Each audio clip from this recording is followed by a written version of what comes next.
recently, we have to go to the root. We have to go to the cause.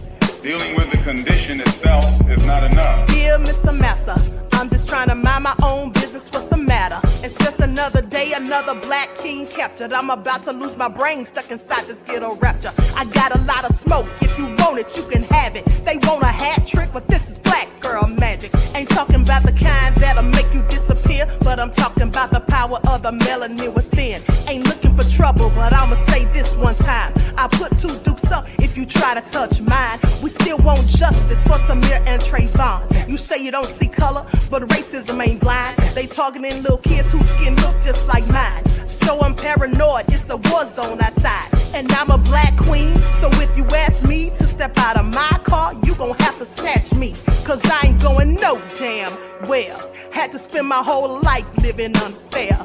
Ancestors got my back and they right here. You can never understand, it's a nightmare. Living in my black shoes by the black rules. You can keep your handshake, I don't dap coon. The white man to go nuts if he cash you. But you all on his side like a damn fool. Make it make sense. We are oppressed. Queen. We are exploited. We are downtrodden. Make it make Queen. We are sense. denied not only civil rights, but even human rights. Ahmadiyah. So the only way we're going to get some of this Ahmadiyah. oppression and exploitation Queen. away from us or aside from us is come together Queen. against the common enemy. Who taught you to hate the texture of your Ahmadiyah. hair? Who taught you to hate the color of your Ahmadiyah. skin? Parents, pay attention to the books, the school system, even to your little children. Lies mixed with wisdom. His skin too bright, so he was blind to the prison. My skin just right, so I collide with division. You trying to pray to God, but we tired of religion. No savior saving, we got to save our savings. We used to pay miss, how we gon' make the slave rich? But who's to blame, and tell me why you complaining? We need a team effort just to rule the nation. Like a bad relationship, missing communication. We missing moderation. They're trying to get a poison to my population. No reparations. I'm getting tired of Satan. We are oppressed. I'm Queen. getting tired of waiting. We are downtrodden. Queen. We are denied not only civil rights, but even human rights. Ahmadiyah. So the only way we're going to get some of this Ahmadiyah. oppression and exploitation Queen.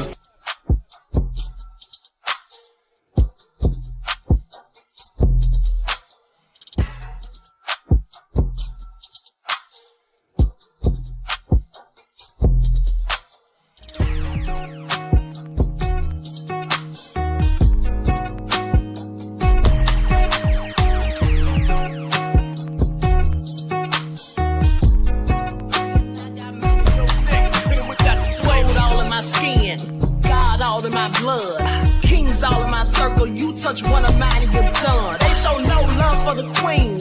Why you hating on me? Is it cause I'm free and I got Malcolm X in my jeans? I got dreams like King Luther, shed blood like Kunta. You ain't helping my people, I ain't got nothing to say to ya. I want all the smoke like hookah. Talking reparations. America won't be great until they give us compensation. I'm like, I'm the hottest right now. See a bunch of lames out here trying to jock on my style. They be doing too much. I'm the queen, it's too easy. It's like they all in Popeyes, how they be talking so greasy. I just sit back and laugh while these haters get madder. So nefarious how they don't want my pockets with cheddar. I tell them they can do better. These snakes in the grass can leave a bite on your ass, cause y'all be trusting too fast. I got my foot on the gas, other one on they necks. Dropping receipts on haters, you better show some respect. I'm never facing regrets, we only facing the threat. This is the sound of Eric Von Malcolm. It's a cut on the gas, other one on they necks. Dropping receipts on haters, you better show some respect. I'm never facing regrets, we only facing the threat. Running through every challenge like a relay, break no sweat. It's a cold game, so I got that blanket with me. Now that my people awaken, ain't no going to sleep. I do not play by my piece, this time I'm playing for keeps. You talking slick, but when I see you like them ends, we gon' meet. And I got gold all in my skin, God all in my blood, kings all.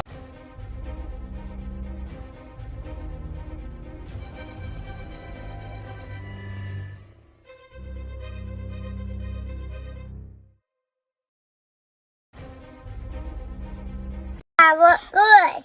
So Because my flag was she would. And my mama in my hood. Obviously, ended up resulting in somebody getting shot. You know, did you hear the gunfire? If so, take me through that moment. So I'm walking to the car, and I got my baby with me. We already heard a few gunshot rounds, but I ain't think nothing of it. Nobody didn't hear no screaming. So I'm getting to the car. I hear fire, fire, fire, fire, fire. At least by 7 rounds. So I'm ducking, I'm dodging, I'm ducking, I'm dodging, I'm ducking, doing little Kim, trying to get my baby in the car, then I throw my baby in the back seat, and we just sped off. Next thing you know, a driver was driving past. I couldn't identify the vehicle, but Lord, I hope they catch him, Lord. So now knowing that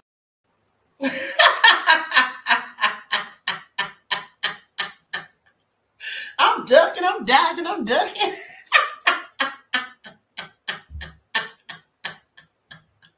Jamal said, people, we need help.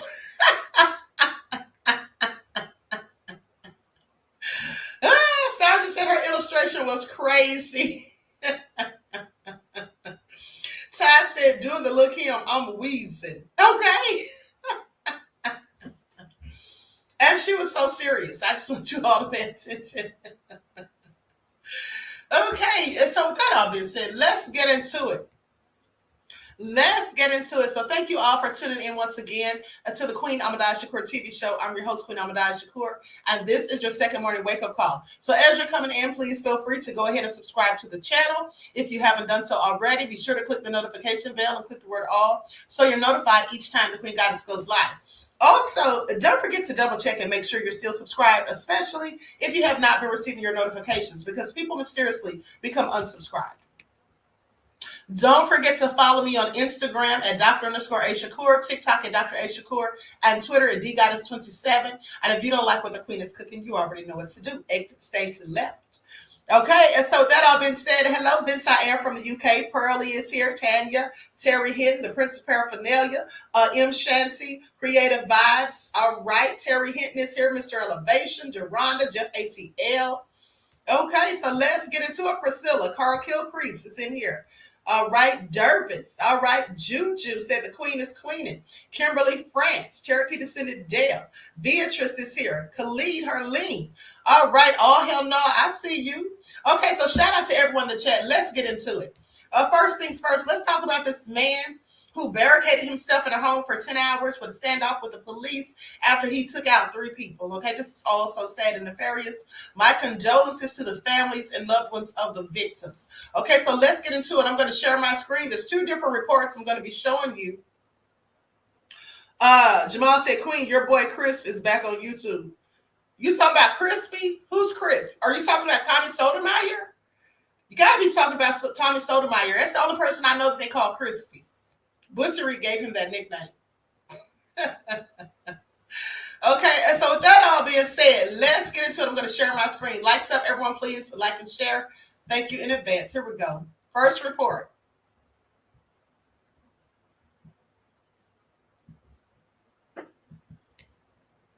WAFF 48 News on your side.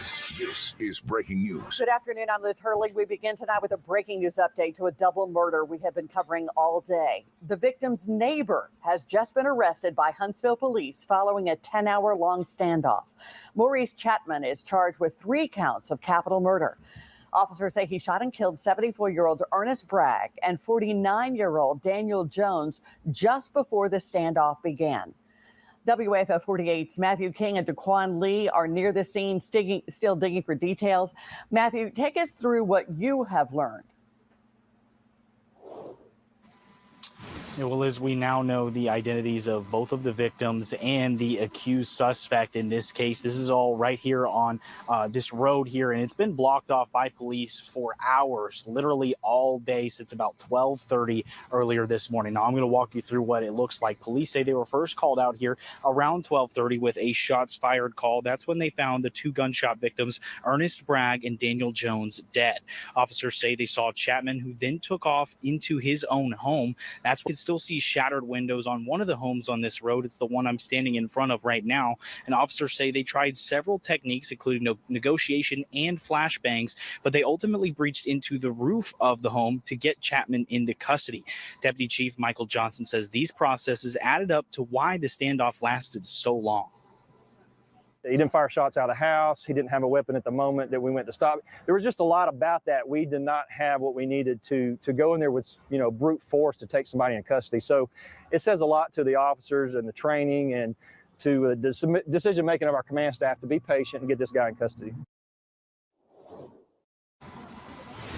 Well, Chapman now faces 3 counts of capital murder for the death of those 2 gunshot victims. Reporting live in Huntsville, Matthew King, 48 on your side.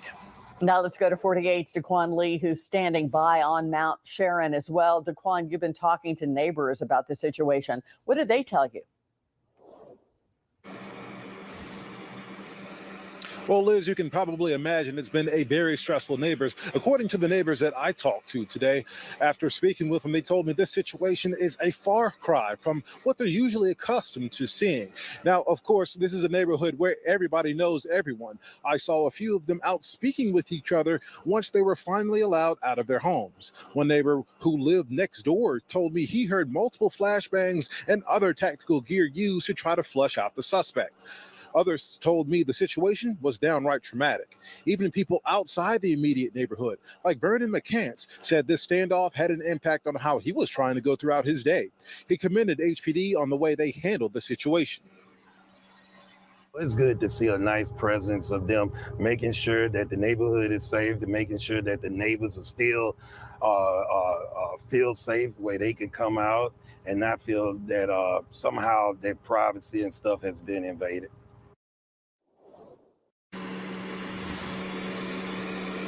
Now, he wasn't the only one that was complimentary of how HPD handled the situation. One neighbor told me that even though the situation was very stressful, he said HPD couldn't have done a better job with how they handled the situation.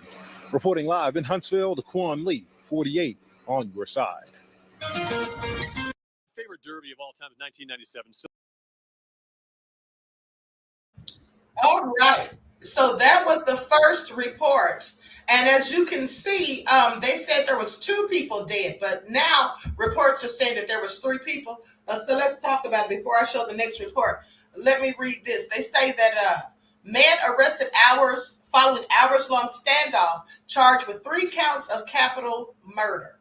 Okay, this happened in Huntsville, Alabama. So a man who barricaded himself in a home for over 10 hours after 2 people were found deceased nearby has been charged with 3 counts of capital murder, according to the Huntsville Police Department.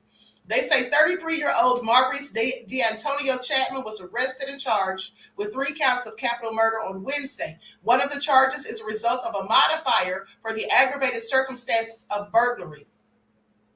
Officers with the department were responding to shots fired. The call came in at around 12:30 a.m. from a home on Mount Sharon Road. Okay, when they made contact with a person walking down the street in front of the house in question, the person later identified by the Huntsville Police Department as Chapman started running when he saw them. He ran into a home 2 or 3 houses down, which was his, and barricaded himself in the attic. Now Chapman was taken into custody around 11 a.m.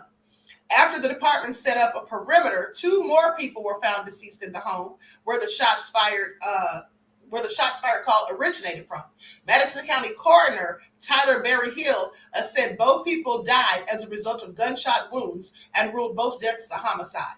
Now, the 2 victims were identified by police as 74-year-old Ernest Bragg and 49-year-old Daniel Jones. The police say that throughout the morning, they were working to make contact with Chapman in the second house. Negotiators were on the scene as well and were able to get a phone inside the home. Several attempts were made to get Chapman to surrender voluntarily. He was taken into custody, utilizing several specialized HPD units after he attempted to flee the scene. So this is what they say. They say, according to the Madison County jail records, Chapman was booked on Wednesday afternoon as being held with no bond set. Okay, so let's go to this next report. Lights up, everyone, please like and share. Thank you in advance.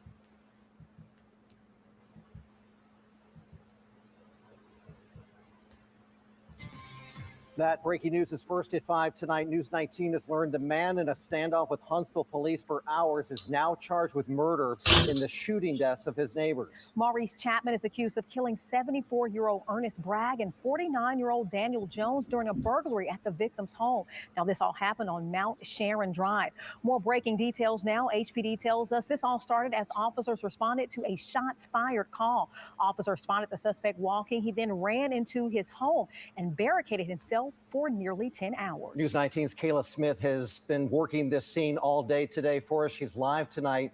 Kayla, first of all, what have you been able to see and learn for us?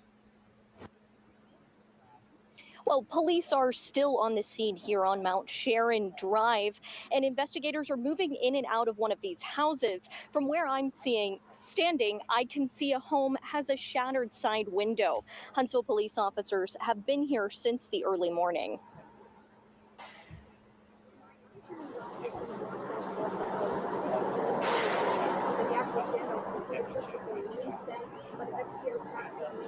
This sound was picked up by a neighbor's camera. The timestamp was 12:20 a.m. You can hear two gunshots about 5 seconds apart. Huntsville Deputy Chief Michael Johnson tells us officers saw Maurice Chapman walking down the street when they arrived on Mount Sharon Drive around 12:30 a.m. When they tried to stop and ask him a question, he ran, shutting himself inside a house down the street. He would hide inside that house for 10.5 hours. We actually were able to create an entry point in the roof where he was hiding in the attic. As you can imagine, that is a tactical nightmare to get somebody who could be possibly a suspect in a crime when you have two deceased people. We don't want to put our officers inside the home right away. The prior 48 hours, there were some calls of a low-level nature that involved that individual. Nothing that definitely rose to what we would believe a reaction deserving of today. Deputy Chief Johnson said officers had to be patient and move slowly to keep themselves and the neighbors here safe. We've learned from HPD that the two people shot and killed today were Ernest Bragg and Daniel Jones. The suspect, Chapman, has been charged with 3 counts of capital murder. According to Huntsville police, the third murder charge comes from circumstances around an aggravated burglary. Again, officers are still on the scene. Of course, Kayla Smith live out there for us. She'll keep us updated just as soon as we learn more. Danielle? Now, your weather. Okay, so there you have it. That's the culprit. Like I said, once again, condolences to the families and friends and loved ones of the victims. I don't know what made him do that. They're still investigating. But this is all crazy. People are just doing anything. They have no regard, no respect for human lives. Okay, and then he killed an elderly person, 74 years old, really. So hopefully he'll get exactly what's coming to him. Okay, so like some, everyone, please like and share. Now, let's talk about this gang member. You all remember I talked to you yesterday about the MS-13 gangs and how many of them are illegally here in this country. Okay, but yet they're wreaking havoc. Okay, and they're the only gang in the United States that has been put on the transnational organization crime list. Please pay attention. Okay, which is something that Homeland Security agents investigate. So killing whoever was unfortunate to cross their path. MS-13 gang member gets life for senseless violence that left 4 random bystanders dead. But Biden and Kabani are just letting these people come in here, okay, illegally. And this is what happens. So I'm going to share his picture on the screen in just a moment. So an MS-13 gang member accused of senseless violence that left 4 people deceased. This was during a 3-month spree of violence in Washington, D.C. in 2019, has been sentenced to life in prison. He should have gotten the death penalty, in my opinion. Now, Melvin Canales Saladana learned his fate this week in the bloodshed that happened when an MS-13 gang clique couldn't find any rivals to shoot in Northern Virginia, so they went after civilians instead. What kind of logic is this? So at first blush, the murders committed in the wake of the defendant's order seemed to be the stuff of urban legends, according to prosecutors John Blanchard and Matthew Hoff. This is what they said in court filings. They said gang members forming hunting parties and killing whoever was unfortunate enough to cross their path was an alien concept. Now, the defendant's attorney said she would appeal her client's conviction, saying his underlings claimed that the victims killed were gang rivals when they weren't. Also, they could rise through the gang's ranks, is what they were supposedly told. At the end of the day, they still are murderers. So I'm sorry, that's supposed to make it better.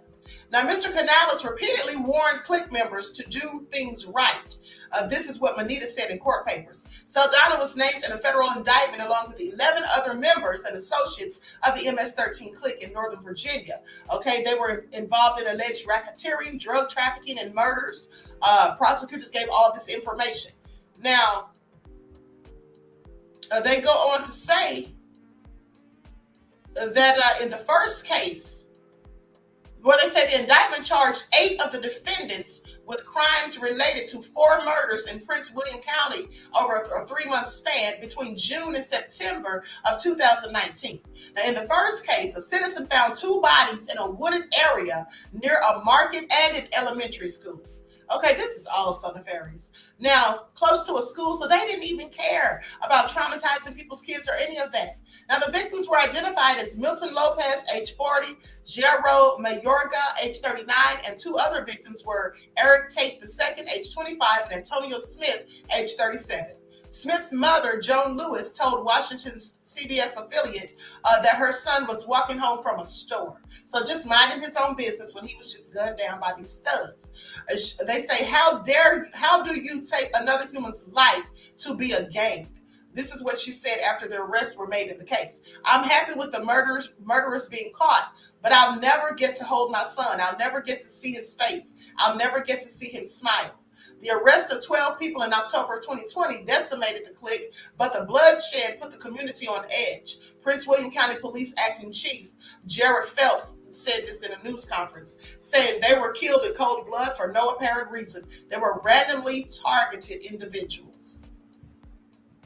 So this is very sad. You know, condolences to the families, friends, and loved ones of these victims as well. Just senseless murders by people who are not even supposed to be here. Okay, thanks Biden and Kabami. That's the thug right there.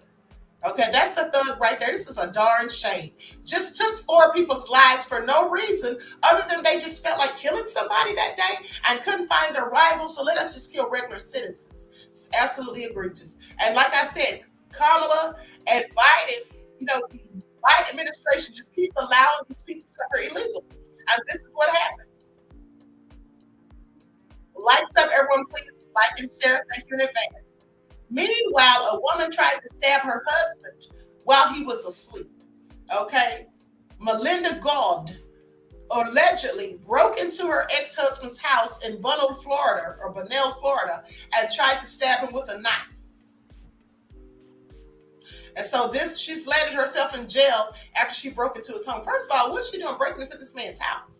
Now, the victim told police that he awoke at his Bunnell home around 3:48 a.m. on Friday to his ex-wife, Melinda Good. I think that's pronounced Good, G-O-U-L-D, Good, age 40, standing in his room with a knife in her hand, okay, according to a probable cause affidavit. Now, she had actually called the Flagler County Sheriff's Office about an hour earlier to say that she woke up in her home in Ormond Beach from a dream in which gunshots were being fired at the Bunnell house where her kids were staying.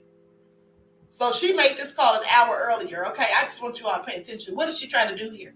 So a deputy responded to the house and didn't see anything suspicious. When the deputy called her to tell her what he saw, she allegedly said, "Go F yourself."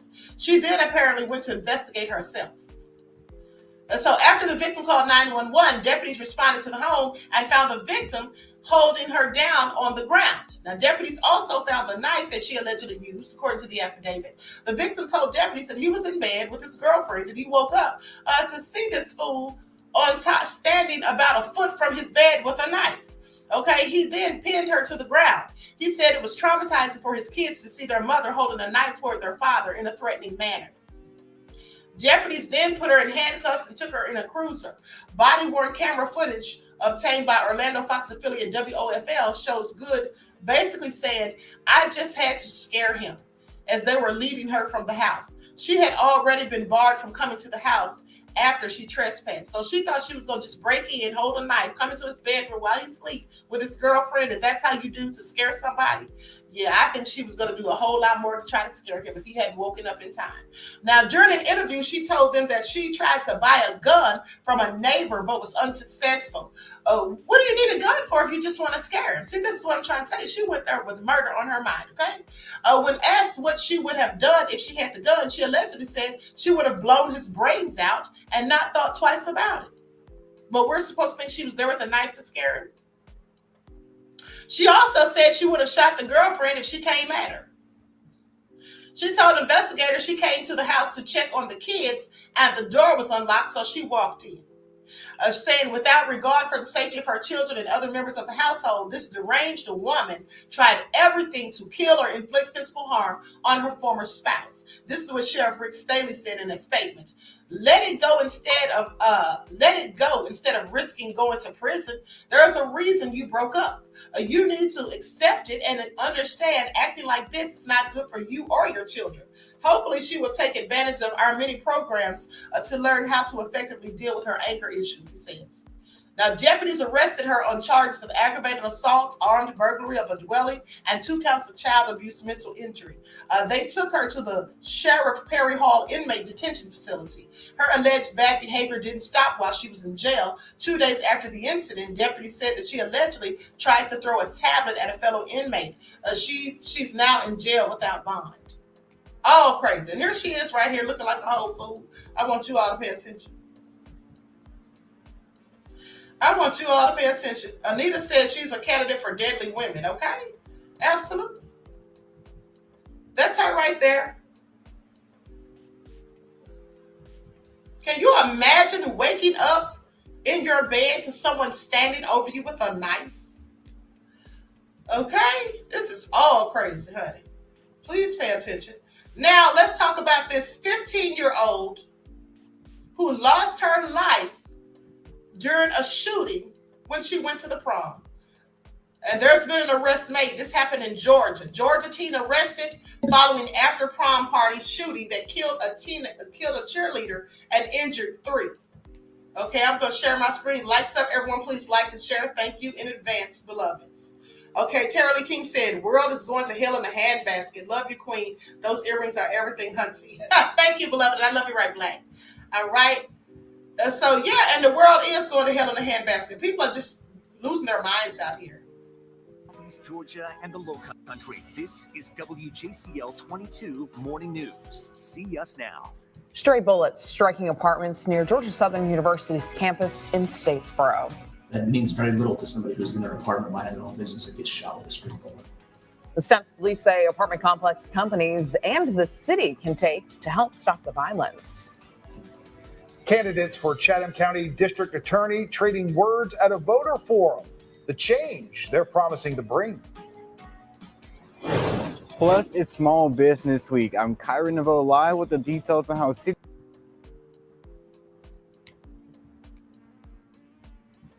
Okay, I don't think that's the video that I was looking for. Hold on, beloveds. Here we go. Curfew is in place tonight in Fitzgerald for everyone under the age of 17 years and under. Now, it comes after 2 days of gun violence that killed a 15-year-old girl and injured several other teenagers. Early Sunday morning, Irwin County High School freshman cheerleader Shael Polk died after being shot at a prom after party. And today, the Fitzgerald Police Department has confirmed that 2 victims are recovering after a second shooting in the city. Chief Smallwood said they believe that the shooting is retaliation for the prom after party shooting. All we know now is that 2 males were injured. No suspects have been named in today's shooting, though. WALB News 10's Lena Allen spoke with the family of the 15-year-old who passed. They're making sure she is not forgotten. Despite the Fitzgerald Police Department being a block and a half away from this lounge, a suspect still opened fire at a prom after party, injuring 3 students and killing 15-year-old Shael Polk. Now her family is calling for justice. Shael forever 15, and I'm going to stand strong and I'm going to stand tall to get justice for my baby. Shael was shot in her right side and taken to the hospital where she passed away. 3 other students are also recovering, including one who was shot in the face. So far, 17-year-old Shannon Brown is facing murder charges connected to the shooting, but police say there was another suspect shooting at the party who they are still working to identify. The truth of the matter is we have an overwhelming number of violence between Irwin and Ben Hill County. We've got to stop the violence, and we've got to stop it now. Shael was a freshman honor roll student at Irwin County High School who had a passion for cheerleading and fashion. Her mom tells me just 2 weeks ago, her daughter decided she wanted to pursue a career in radiology. Everybody just loved her. She was like a light. When she walked in the room, you knew she was there. The light that Shael had, it was just a very bright light. So as far as I'm concerned, Shael, your light is still shining. And your aunt is going to do all she can to make sure that justice is served. As Shael's family waits for her autopsy to be completed so they can lay her to rest, they tell me their fight for justice will continue on. Lena Allen, WALB, your hometown news source. Very sad. Condolences to the family, friends, and loved ones of that poor young lady. At the end of the day, there's a whole lot of gun violence. And what are people doing about their thugged out kids? That's what I'd like to know. Where are the parents? What are they doing when their kids are out here joining gangs and going around with weapons and shooting up places? I have a whole lot of questions. But anyway, it didn't stop there. There was a 16-year-old young man who lost his life also when he went to prom. Okay, this is a whole nother incident. Let's get into it. Lights up, everyone. Please like and share. Thank you in advance. This is all so sad. Weather County teen who was killed over the weekend after attending prom with his friends. That's right, Faith. Right now, his father is asking for help locating the people responsible. 11 Alive's Karis Belger went to Manchester today to speak with this grieving father. Katarsman Bryant describes his son Darius as hardworking and humble, the kind of kid who was quick to celebrate his friends' wins. Darius was killed Saturday while in Columbus for prom. His father says he was on his way home when he was shot on Macon Road. Another victim was also injured. According to police, officers responded to a shots fired call on Macon Road in Columbus. When they arrived, they found 2 cars with bullet holes and Bryant and another victim suffering from gunshot wounds. The teen's father says he's hoping someone will come forward with information so he can have justice for his son. It's just waking up to a nightmare every day. You know, me and his mom both, we here and we try to comfort each other, but to miss your son, that he was here every day. And Katarsman Bryant tells me the support of his community is one of the only things that's helping him get through this difficult time.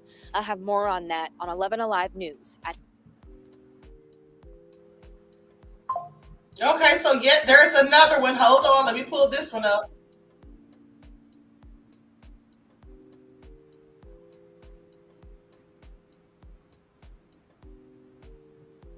Or pop-up events. 18-year-old man is dead following a prom after party in Orangeburg County, and now deputies are investigating what led up to the deadly gunfire.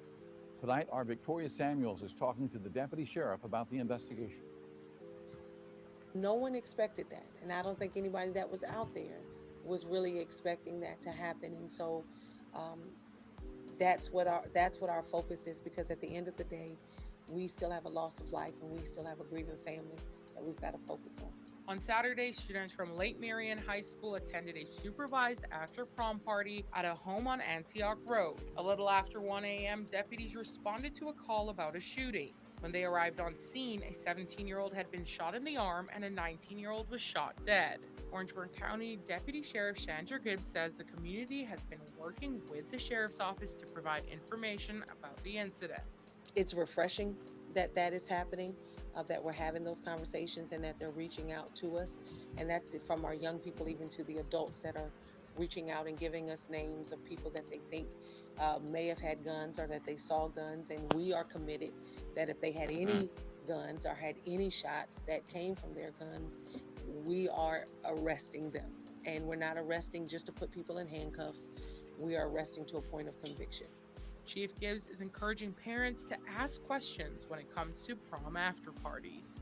Yes, we want families to be paying attention and know who's coming. We want other parents that are allowing their children to go to after parties to ask those questions. Who's going to be there? Talk to the other parent that's hosting it. Be that nosy parent. That is the who, what, when, where, why, and how. We encourage that. Orangeburg County Sheriff's Office says they have several leads, but this is still an ongoing investigation. In Orangeburg, Victoria Samuels, News 19. Okay, so there's one more, and this one happened about a week or so ago, about a week and a half ago. Please pay attention.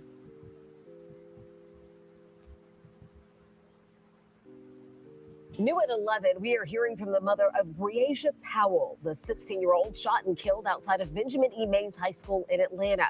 Next month will mark 1 year since her death. And just last week, another suspect was indicted in connection to her case. 11 Alive's Bobeth Yates joining us live from Mays High School on the west side. So Bobeth, you spoke with Breasia's mother tonight, who tells you it has been a really tough year. That's exactly right. The mom says that, this just does not get easier and her pain just continues. But while APD says they are working to bring justice to this family, they tell me that it was not easy to hear that another person was arrested in connection with this incident. Every day is getting harder and harder. We miss our superstar. Nicole Williams is the mother of Breasia Powell, the 16-year-old who was shot and killed last May outside of Benjamin E. Mays High School. Powell was among a large group of teenagers who attended what officials called an unauthorized gathering outside of the school when the shots rang out. I feel like we're getting justice, but I do also feel like it's a slow process. I mean, I know it takes time and everything, but I do feel like it's moving slow. We're coming up on a year. I still don't even know what actually happened out there that night that caused my baby to lose her life. 3 people have already been charged in connection with the murder, but their cases are still pending in court. And in an incident report from the Atlanta Police Department, another teen was recently indicted for threatening a witness of the shooting, which is tied to the case. Still, the family says they're just trying to focus on Breasia. I just thought about what could I do to celebrate the life of a superstar. I know throughout this whole year, I actually haven't been celebrating her because what mother wants to celebrate the loss of their child? But in remembrance of my daughter and who I am, I decided to do something big for my daughter because I know she would want me to do something big. Williams says she will host a peace rally in honor of Breasia. They will start at the site of the incident outside of Mays High and walk to West Manor Park. And she hopes it will inspire the youth to put the guns down. Not only did it involve kids, it involved kids that I actually knew. I know their parents. I know the kids themselves. And I knew my daughter. So it's like knowing your daughter died and people that you knew had something to do with it, just heartbreaking. Now, Breasia's mom says all she wants is justice. As for the 3 people charged with murder, they're expected to be in court next week, Tuesday. Live in Atlanta, Bobeth Yates. Okay, so this is all disheartening to see all of these young people losing their lives to senseless gun violence.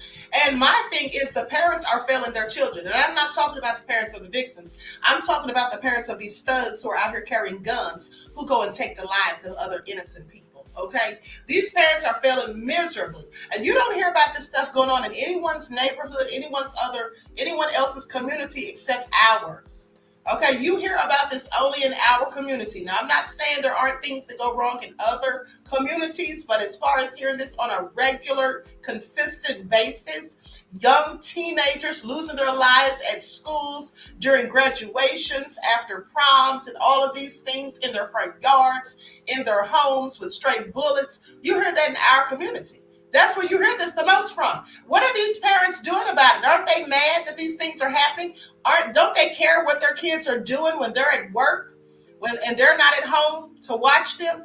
Don't they have some type of way they can try to be more manageable of the kids, what they're doing, what they're up to? This is all just so annoying. And at the end of the day, they should be tracking their phones, their cars if they have them, knowing where they are, asking more questions.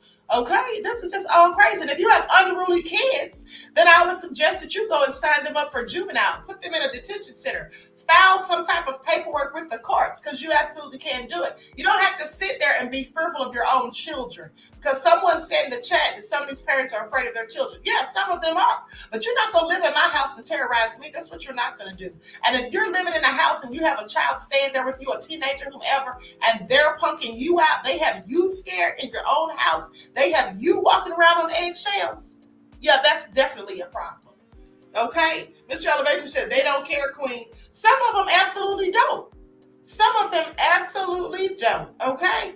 And this is why some of these parents need to be held responsible for their teenagers' actions, as far as I'm concerned, okay? You should know whether or not your child is in school, whether they've been going to school on a regular basis. You should know who their friends are, who they're hanging out with consistently. You should know the parents of those friends. You should know a whole lot at the end of the day. You should know whether they have weapons in the home, in their rooms. You should be checking their rooms from top to bottom, especially if you have a child who seems to be unruly, has a bad temper, is skipping school, bringing home poor grades. At the end of the day, you can't tell me these parents don't know something is wrong, because here's the thing. If your child is in a gang, if they're out here doing mischief, and they're not gonna be doing the best in school. They're not going to be showing up to school every day like they're supposed to. They're not going to be making good grades. They're not going to be involved in sports 9 times out of 10. These are all some things that should make you have cause for pause. Like, you should be wondering, what's going on with your grades? How are you missing days from school? They should have a whole lot of questions, is all I'm saying. And I promise you, one of the things they definitely should be doing, and they have unruly teenagers, is taking the doors off the hinges to their rooms. No privacy in here. You don't pay bills. You're not going to have privacy. What do you have in your room? I'd be coming in there going through drawers, going through closets, looking under beds. They think I was the darn military personnel, okay? I will be looking at everything at the end of the day. This is all crazy. Nancy X says, Queen, Tennessee just passed a bill to fine parents for the teens' crimes. That they should. Because I guarantee you, if they start finding these parents, start locking them up, I guarantee you, they'll start paying a whole lot more attention to their kids and seeing what they're up to and asking a whole lot more questions. Nobody should have to tell grown people how to raise their kids and how to be, stricter on them and keeping tabs on them so they're not out here getting into mischief, committing whole crimes and all of that. Yeah. That's what they should be doing. Okay? Lock them up. Because at the end of the day, it is the parents' faults. When your children are coming home with all F's and bad grades, those are your grades. You're not making sure they're doing their homework. You're not checking. You don't come to the school for parent conference meetings, parent-teacher meetings. You don't belong to the PTA. Have you ever been to the school to talk to one of the staff? I have questions. Some of these parents don't care. They really don't. And it's really sad. Okay, it's really sad, a darn shame. So now, with that all being said, let's talk about it, because like stuff, everyone please like and share. Let's talk about Dan Schneider. Dan Schneider, you all remember who Dan Schneider is. Now, y'all know Dan Schneider is the man who was put on blast for Nickelodeon, the former executive producer. Okay? And he's basically saying that it was a hit job. And so now he's suing the producers of Quiet on Set for exposing him. Okay? This is what he says. He's suing them for defamation. Dan Schneider, the showrunner of some of Nickelodeon's biggest shows, who was one of the subjects of Quiet on Set, The Dark Side of Kids TV, is suing the ID docuseries producers for defamation. According to a copy of the lawsuit filed in Los Angeles Superior Court obtained by USA Today on Wednesday, Schneider, age 58, alleges that Quiet on Set's portrayal of him is a hit job. Okay, that implied that he sexually abused the children who worked for his television shows. He says, while it is indisputable that two bona fide child sexual abusers worked on Nickelodeon shows, it is likewise indisputable that Schneider had no knowledge of their abuse, was not complicit in the abuse, condemned the abuse once it was discovered, and critically was not a child sexual abuser himself. Defendants have destroyed Schneider's reputation and legacy through the false statements and implications that Schneider is exactly that. First of all, I'm sorry, Mr. Schneider. I didn't hear them people telling anything about him that wasn't true. I didn't hear those people making up lies on him. They said that he was doing inappropriate things. the things that they showed were inappropriate. They said that he was making skits for the kids to do that were inappropriate. They didn't say for a fact that he actually abused any of those kids, but they did say that he had an inappropriate relationship with Amanda Bynes. They said that there's a video of him in the tub with Amanda Bynes when she's a kid. So I showed you all the screenshot of that, so that was also inappropriate. Okay, there were some skits where they had like honey and stuff dripping from the little girls' faces that the boys put on there, and they were calling it CUM shots, and that's what it looked like. So that was all inappropriate. Nobody said that he specifically did anything as far as abusing anybody. I don't recall them saying that, but I do recall them saying that he did a whole lot of things that were quite frankly inappropriate. And also, let's not forget how they said that somebody on that set had a foot fetish, because in fact, they were having many skits with the children's feet being shown. Now, if you remember, let me just pull this up, because at one point, Nickelodeon's logo looked like a foot. Okay? Likes up. Everyone please like and share. Let's pull that up real quick. Because why would they have a foot and then they show all these feet of these children on there? Somebody clearly had foot fetish, okay? I'm sorry. And that's totally inappropriate too for kids. There's the old Nickelodeon logo right there. It's a foot. Okay? It's a foot. And so foot fetishes on children's program, yes, absolutely, it's inappropriate. All right? So I'm sorry. Sophie said a foot in Epstein Island. Oh, yeah, that's right. Okay, hold on.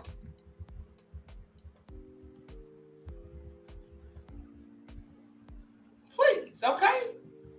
Let me show you all this for those of you who missed it when I did a whole expose on them.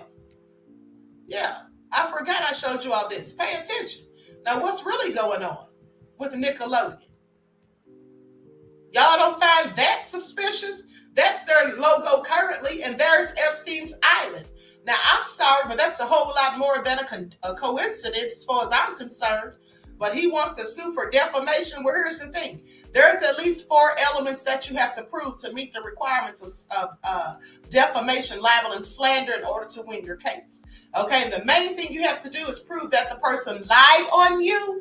Then you have to prove that they told this lie to a third party, which means someone other than them and yourself, which they would have done if the docuseries is a lie, but I don't think it is. And also, you have to prove that it caused you to lose something, that there was some type of damages that you suffered, whether it was physical, whether it was mental or monetary.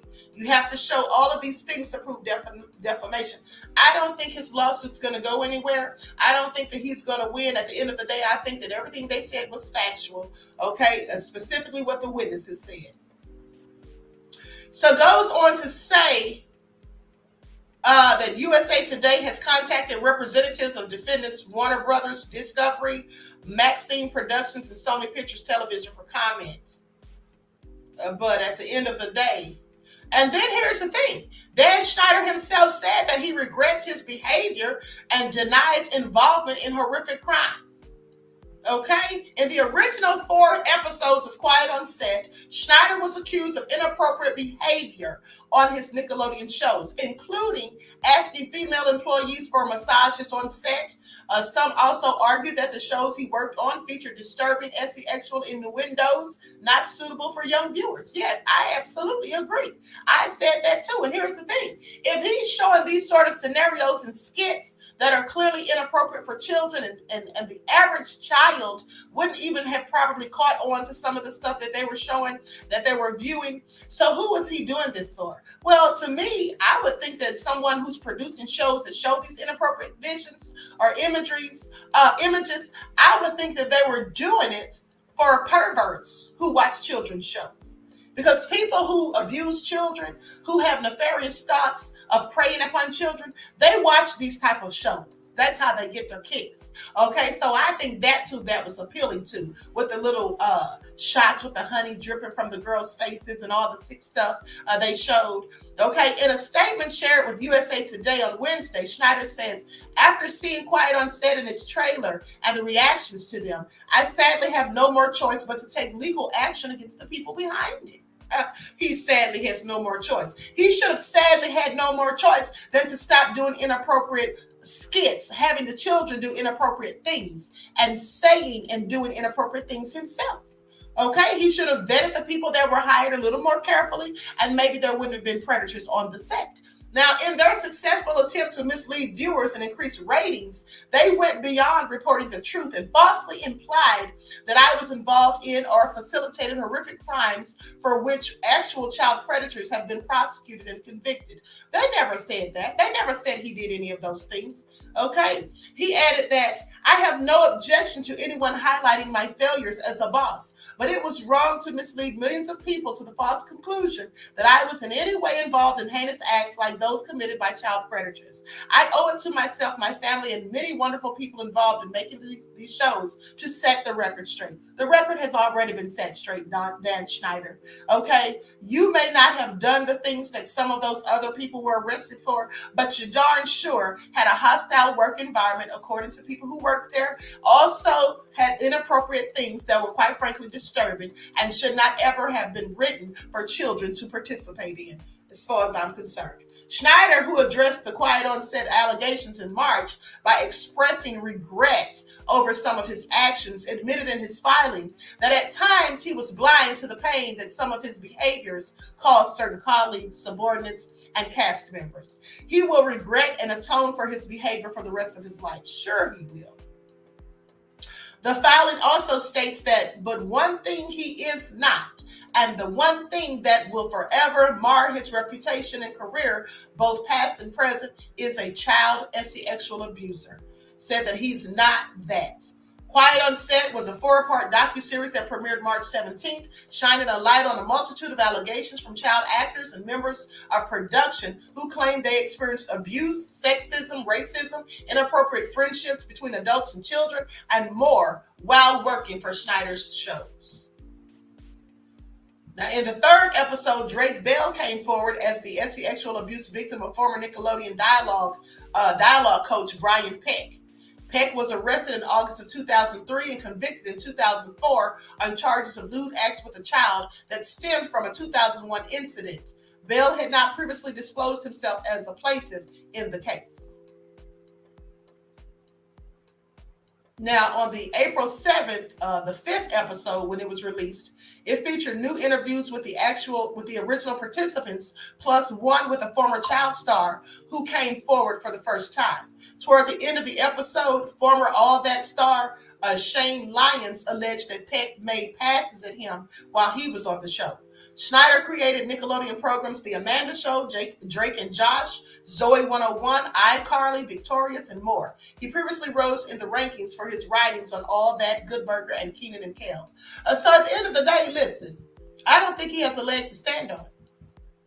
I think that he did exactly what those people said, and they didn't say anything about him being arrested. They didn't say that he actually did anything specifically to any of those cast members and children. They didn't say that. They just said that he did a whole lot of inappropriate things with people who worked there, cast members and staff, and also said that some of the skits were inappropriate, and they absolutely were. So I'm sorry. Where's the lie?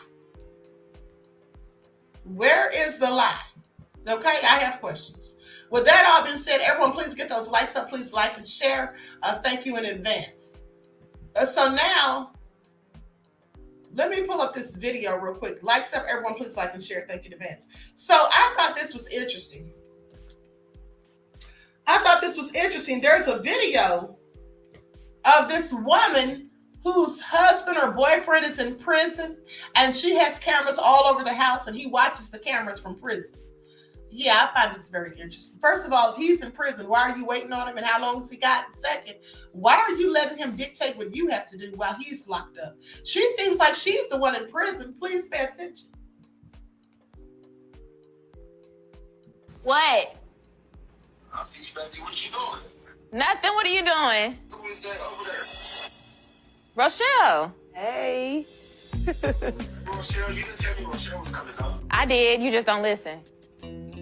For some people, being with someone incarcerated consists of an occasional phone call here and there, a visitation whenever you can. But we do it day in and day out. Baby, why you, what you wearing? What you got on? Having all the cameras in the house, it was initially Rob's idea. I've never met anyone who's like so big on security the way he is. I really hang with my wife really almost all day. I kid you not, Rob will stay up and watch those cameras. Like, I'll wake up 2 o'clock in the morning, tossing and turning, and I'll call his name and he'll be like, "What's up? I'm still here, baby. I'm up. I just checked the cameras." Of course, there's no cameras in the kids' bedroom or my bathroom, so it doesn't bother me none. I'm sorry, that's ridiculous to me. What do you all have to say about it? What do you all have to say about it? I mean, what's the name of the show that they're on? Prison Watch? I mean, I have questions. That's just real crazy to me. First of all, if she was or is doing something, she can't do it outside of the house. You can put as many cameras in there if you want. If she really wants to do something, she'll do it. And she just won't do it in the house. Okay, so that doesn't make any sense. But I guess he's monitoring how long she's gone also. Who knows? It's just all weird. Yeah, I agree, 169. It is weird. Please pay attention. So anyway, you all may remember the crackhead-looking guy that was trying to abduct somebody from a school the other day. So now they have an update report on him. Okay, this man looks crazy. I would have been so scared if I saw him at a schoolyard trying to abduct somebody's kids. I probably had to beat the crap out of him. But I digress. Schools released an edited video showing an attempted kidnapping at an elementary school in Aurora. Parents get a briefing on this incident today. Now, the suspect, Solomon Galligan, has a long criminal history, but also a long history of mental health problems. His family also believes that the system has failed in this case. And that is where we begin our team coverage for you tonight. Tori Mason, your reporter in Aurora, and Tori, parents have been pushing the district for answers. Answers and accountability. This has parents all over shaken up. It's just a reminder that these things can happen. Now, how this happened and who's going to be held responsible are what parents want to know now. Surveillance cameras caught the terrifying moment, an attempted kidnapping at school. Solomon Galligan is seen approaching students and lunging at a child before falling down. Parents have now seen what their kids experienced. It was hard. It was really hard. Dante White's child was there. We hope that children embellish a little bit, but the footage there showed. He watched the video with other families directly impacted at a meeting with the superintendent and district officials. They did admit fault, they did apologize, and now next steps are to schedule a secondary meeting, right? Because we prescribed a couple of items that we wanted done. Among the requests are safety training, more fencing, and new surveillance equipment. They're calling for an independent investigation. We want the people put on administrative leave. We want people fired. The district says they're committed to keeping students safe. We're looking at exactly what happened, what transpired afterwards as well. The district says improvements are being made. Staff has reviewed all safety protocols and additional supports were added. And we also changed the supervision areas that teacher assistants had on recess to make sure that all students were visible. White says school leaders must be held accountable. Adults that are supposed to be trained professionals, and they weren't. They categorically failed across the board. Now, the principal, as well as other district officials, are going to continue to meet with these families impacted just to answer any questions that they have. The parents that were here today told me that another meeting is planned for more discussion about some of those requests that were made. We're live in Greenwood Village. Tori Mason covering Colorado First. All right, Tori, thank you. Okay, so there you have it. This is all nefarious, okay? All nefarious. End of the day, you need to be careful with your kids. And if you can, like I always say, Jamal said he looks like a zombie. He absolutely does, okay? Looks very dangerous and very concerning. So this is why people need to be homeschooling their kids, if at all possible. Miss Peaches said it's like almost everybody has been mind altered. Demita said, Night of the Living Basehead. Vince I Am said that looks like a reptilian. You all are too much.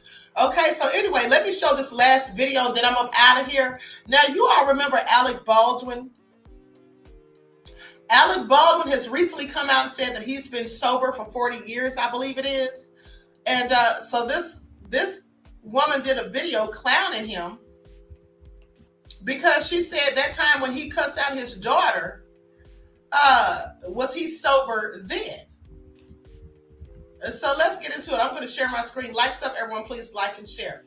Yeah, he says, I'm 39 years sober. This is what he says. I discuss it every now and then when it makes sense. I'm 39 years sober. I got sober February the 23rd of 1985. This is what Baldwin explained, that he struggles with abuse, with substance abuse. He explained that his struggles with substance abuse began when he relocated to New York City, from New York City to Los Angeles. Okay, he said he still misses drinking. But so she says, well, he wasn't drunk when he did this. Yeah, I don't think he was drunk. Now, I saw this tweet where it said Alec Baldwin was reflecting on his 40 years of sobriety. And somebody had retweeted and said, he's been sober this whole time. So when I went to the comments, somebody said, I'm flabbergasted. He left Ireland, that voicemail, stone cold sober. And if you guys don't remember that unhinged voicemail that Alec Baldwin had left his daughter when she was 12, don't worry, I got the clip.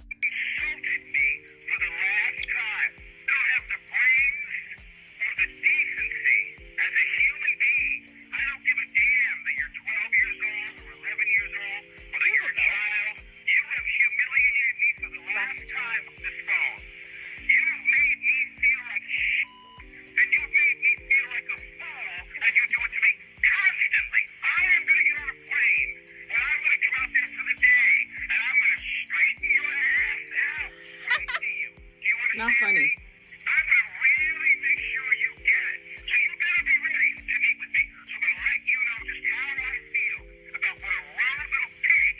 You're really trying to tell me that Alec Baldwin left that voicemail for his daughter sober?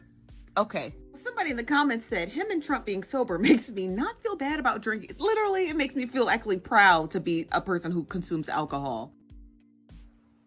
Okay, so let me say this. Sophie said he's unhinged.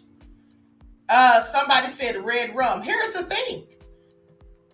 When he shot that woman on set, that was not his fault. They gave him a gun that had real bullets. It was supposed to have blanks. Am I right?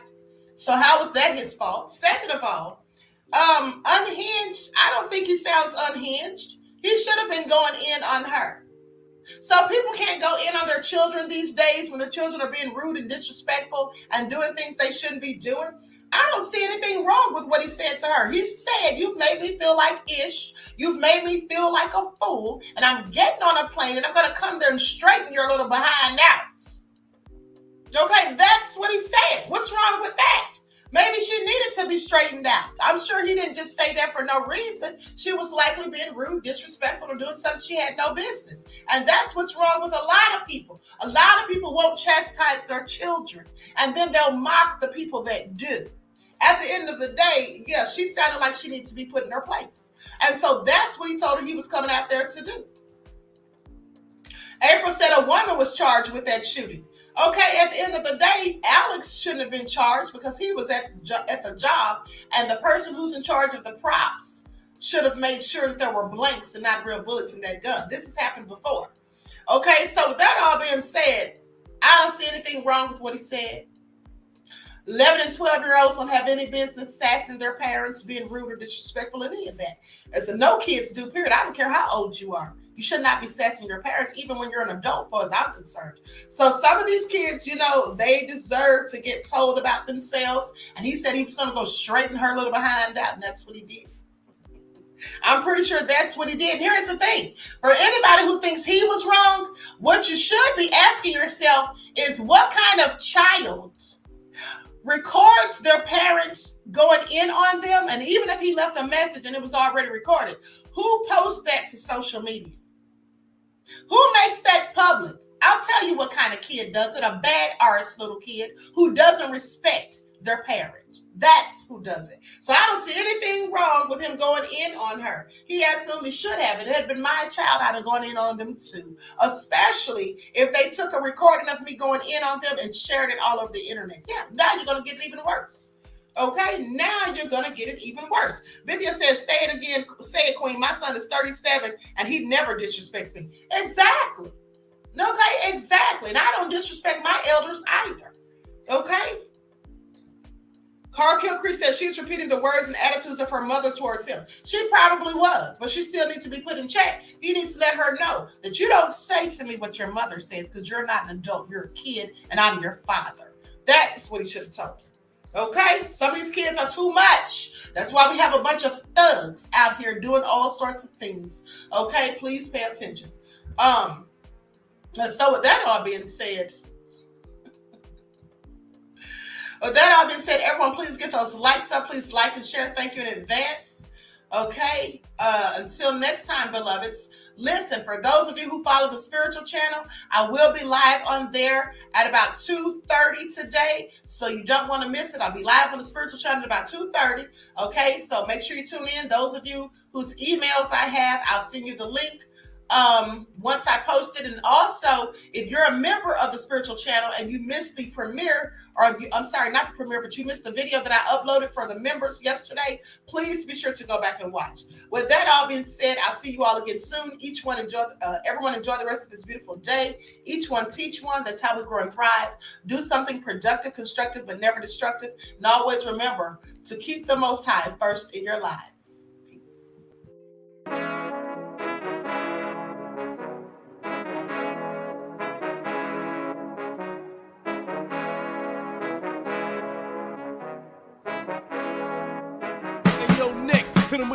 Gold all in my skin, God all in my blood, kings all in my circle. You touch one of mine and you're done. They show no love for the queen.